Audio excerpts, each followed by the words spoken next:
So look at this. This is the same Bloom's taxonomy, but given in a different way. So if you ask me what is the difference between evaluation and analysis, there is a difference. So this is self-explanatory, but let me support this. Remembering is all recognizing and recalling facts. So simple. That doesn't, it's a lower order thinking skills. All you need to recall and remember. So what you have been doing all this school days, cramming things, recalling during the exam, omitting it out during the examination. That's what. And that's one of the criticism that most of the schooling system has received, because it hasn't developed many of the people learned it by chance, but it wasn't, the system didn't pay conscious attention to developing those other skills. So these are basically cognitive aspects. Huh? All these 6 levels are cognitive. Cognitive means it's related to mind. So understanding is understanding what the fact means is the second level. Applying facts, rules, concept, and ideas are the third level. Look, analyze and evaluate. There's a difference. So analyze means breaking down information into component parts, small parts is analyze, whereas evaluation is judging the value of information or ideas. So sometimes it looks very similar, evaluate and analyze. No, they are not similar. One is judging, other is breaking down. So both these skills are higher order. If you can disseminate information, that's where you analyze into small pieces, and simplify it, that's analysis. If you judge, that's evaluation. And creation is altogether a different ball game, because there you have combining parts to make new whole. So that's where you integrate different pieces of informations. And as trainers, these are essentially some wonderful skills. Though we are living in the age of artificial intelligence, but these skills are super relevant even today. And it's going to be relevant tomorrow too. No matter how much machines would throw out information for you, but you will still require all these cognitive skills to make sense to those information. And this is more cognitive skills. These are different levels of cognitive domain, rather, I would say. Now let's try to understand how do we write an objective using this Bloom's taxonomy. So any effort, any educational effort, this can be a course, this can be a session, this can be a module. Objective defines the outcome.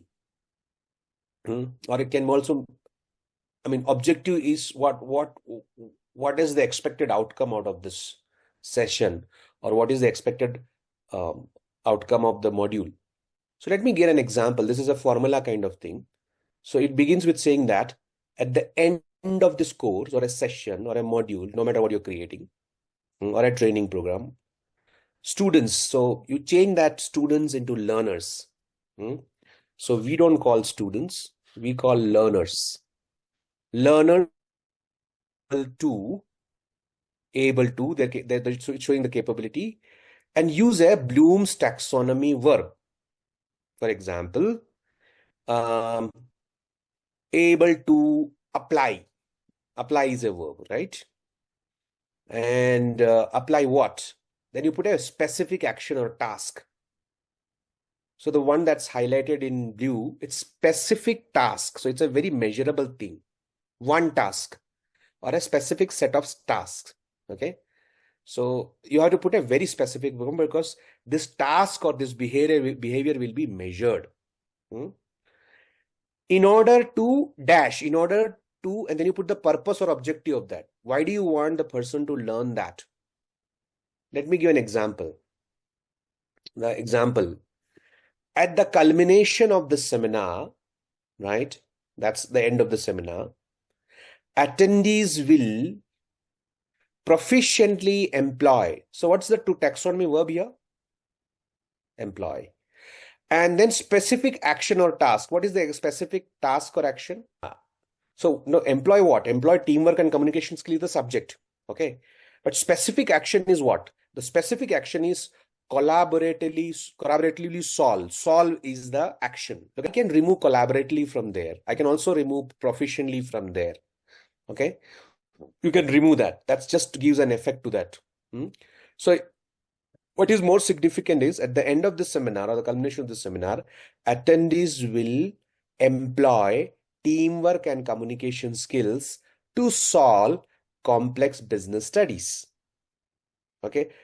Resulting. Now, what is the purpose of that? Resulting in innovative strategies for organizational growth. So that is the purpose. If you can write smart objectives, you can design smart training programs. Simple. Right. So one small session can have one objective. One module can have multiple objectives. Like when we started with a couple of objectives. And you can always tweak these objectives. But practice applying the verbs and these components of this rubric. Okay. Thank you.